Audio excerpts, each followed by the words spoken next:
Dear students, एक बार फिर से आपका स्वागत है चैनल एक कदम पर।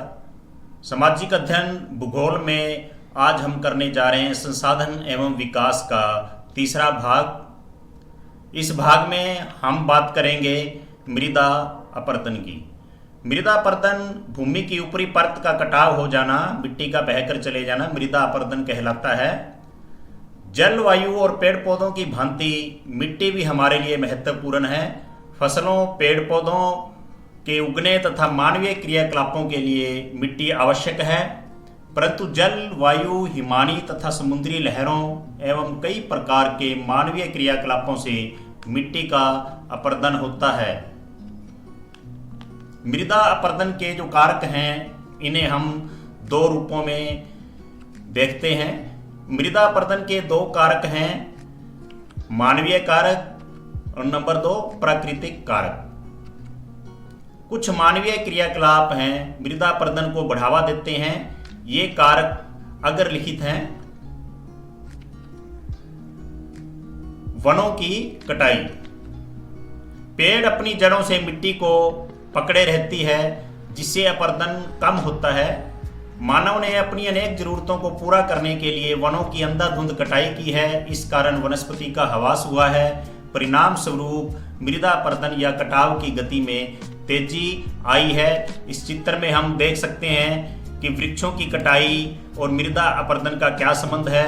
वृक्षों की जड़ें हैं वो मिट्टी को बांध के रखती हैं और पानी के कारण बिना वृक्ष होने से कटाव है वो अधिक होता है। तो वनों की कटाई मृदा अपरदन का एक महत्वपूर्ण कारक बन जाता है।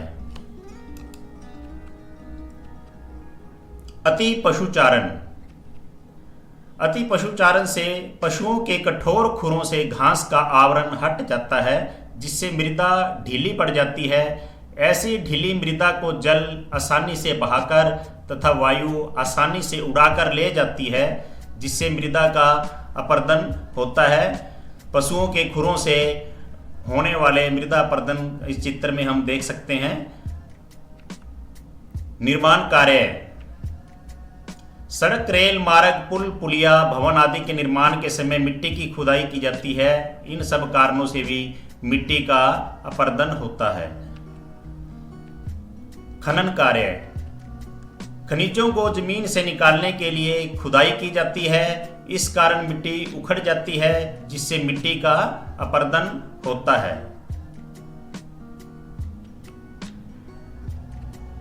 कृषि कार्य, तीव्र ढाल वाली भूमि पर सीढ़ी नुमा कृषि न करना, समोच्च रेखीय जुताई न करना, फसलों को हेर फेर कर न लगाना तथा गहन कृषि आदि के कारण मृदा का अपरदन होता है।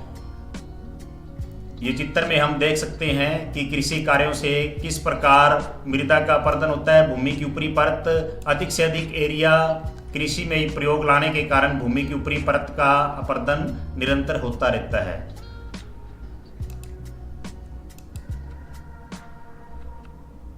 प्राकृतिक कारक, प्राकृतिक कारकों की जब हम बात करते हैं, प्रकृति के कुछ ऐसे क्रियाकलाप हैं जिनसे मृदा का अपरदन होता है। वैसे क्रियाकलापों को प्राकृतिक कारक कहा जाता है। ये कारक निम्नलिखित से हैं जिनसे मृदा का अपरदन होता है।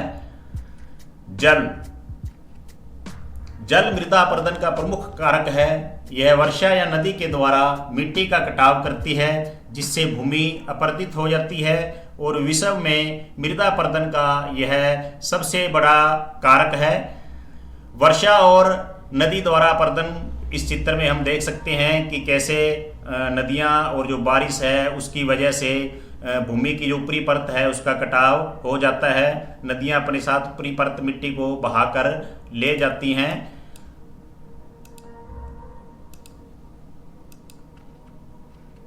वायु, बंजर या वनस्पति रहित क्षेत्रों में हवा की गति अधिक होती है, जिस कारण धरातल की ऊपरी परत उड़कर अन्यत्र चली जाता है। इससे मिट्टी का अपरदन होता है। भारत के राजस्थान में इस प्रकार के अपरदन देखने को मिलते हैं कि जो हवाएं हैं वो मिट्टी को बहाकर ले जाती हैं और मृदा का अपरदन होता रहता है। मिट्टी बहकर उड़कर दूर चली जाती है। हिमानी, बर्फ की नदियां, इन्हें हिमानी हम कहते हैं। हिम आनी, हिम की बनी हुई बर्फ की नदियां अपने मार्ग में या आसपास के क्षेत्रों में मिट्टी का कटाव करती हैं। ऊंचे पर्वतीय क्षेत्रों में इस प्रकार का अपरदन देखने को मिलता है। तो जो बर्फ की नदियां हैं वो भी भूमि की ऊपरी परत मृदा का कटाव करती हैं, जिससे मृदा अपरदन होता है। समुद्री लहरें, समुद्री लहरें तटीय क्षेत्रों में मिट्टी या चट्टानों का कटाव करती है, जिससे मृदा का अपरदन होता है। समुद्री लहरों के कारण हुए मृदा अपरदन को हम इन चित्रों में अच्छे से देख सकते हैं कि समुद्र की जो लहरें हैं वो भी तटीय इलाकों में मिट्टी का कटाव करती हैं।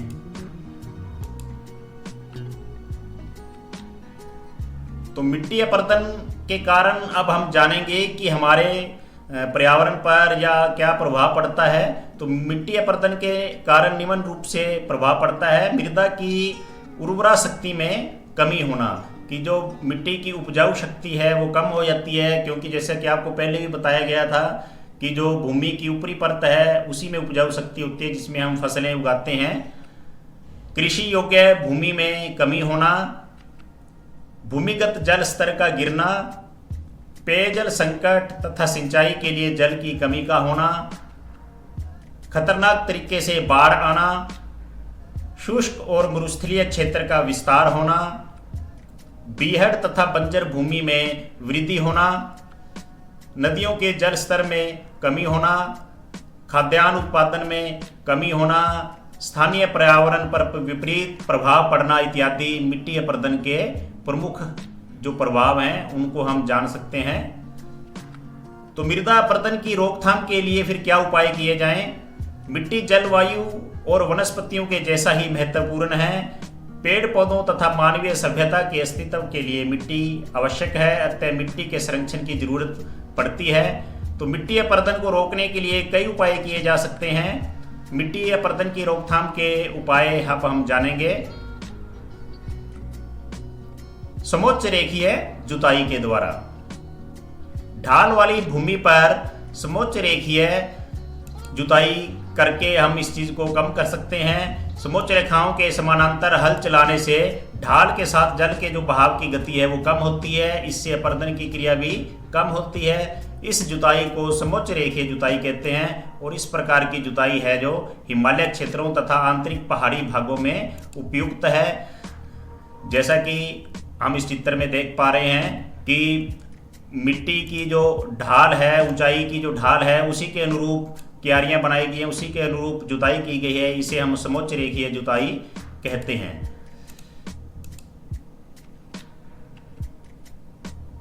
सीढ़ी नुमा कृषि, जिसे सोपानी कृषि कहते हैं, कि सीढ़ीदार खेत बना करके तीव्र ढाल वाली भूमि पर सीढ़ी बनाकर खेती करने से पानी के बहाव को कम किया जा सकता है, जिससे मृदा का अपरदन कम होता है। हिमालय क्षेत्रों में सीढ़ी नुमा कृषि है वो काफ़ी विकसित अवस्था में है, कि जो ऊंचाई से ढाल वाली चीज़ें हैं, पहाड़ियाँ हैं, वहाँ पर ये सीढ़ी नुमा खेत बनाए जाते हैं। आपने अगर कभी पहाड़ी क्षेत्र में गए हो तो ये देखा भी होगा कि इससे जो भूमि का कटाव है वो कम होता है और हमारा अपरदन बहुत कम हो जाता है और खेती भी हम कर सकते हैं।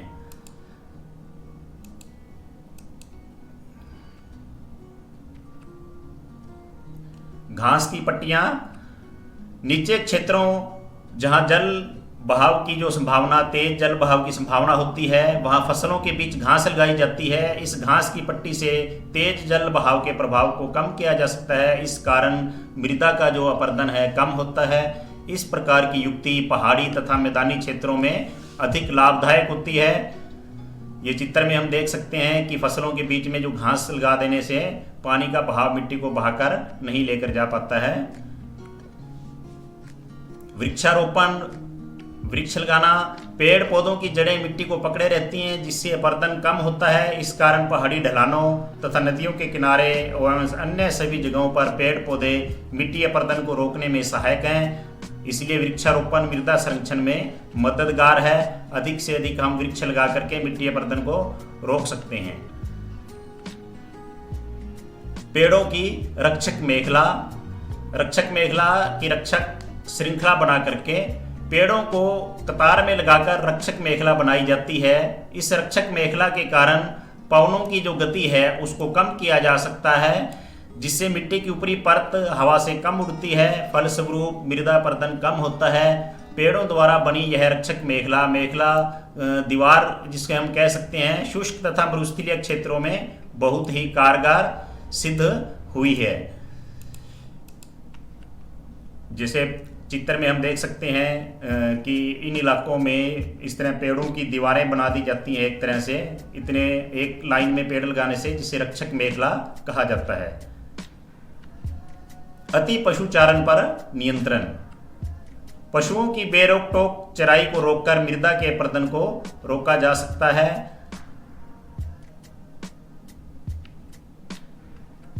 बांध बनाना।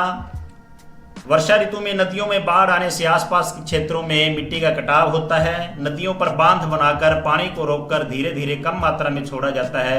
इससे भी बाढ़ की समस्या भी नहीं होती है तथा मृदा अपरदन भी कम होता है। तो बांध बनाकर भी हम मिट्टी के जो बहाव है उसको कम कर सकते हैं और पानी को हम प्रयोग में भी ला सकते हैं अपनी ज़रूरत के अनुसार। तो इस प्रकार कहा जा सकता है कि पहाड़ियों और पर्वतीय क्षेत्रों में जहां समोच्च रेखीय जुताई, सीढ़ीनुमा कृषि, घास की पेटी, वृक्षारोपण और पशुचारण पर नियंत्रण रख के मृदा अपरदन को रोका जा सकता है, वहीं शुष्क और मरुस्थलीय क्षेत्रों में रक्षक मेखला और वृक्षारोपण जैसे तरीके हैं वो मृदा अपरदन को रोकने में सहायक हैं। तो आज के वीडियो में इतना ही। तो अब हमने अपना जो लेसन है भूगोल का संसाधन एवं विकास वो पूरा कर लिया है। इसके सभी मुख्य बातें और मुख्य तथ्य इन वीडियो में हमने सीख लिए हैं, जान लिए हैं। तो और इसी प्रकार की जानकारी हासिल करने के लिए जुड़े रहिए चैनल एक कदम के साथ। लाइक और सब्सक्राइब जरूर करें चैनल एक कदम को। अगले वीडियो में फिर आपके साथ मिलेंगे एक नए टॉपिक और नए लेसन के साथ। धन्यवाद।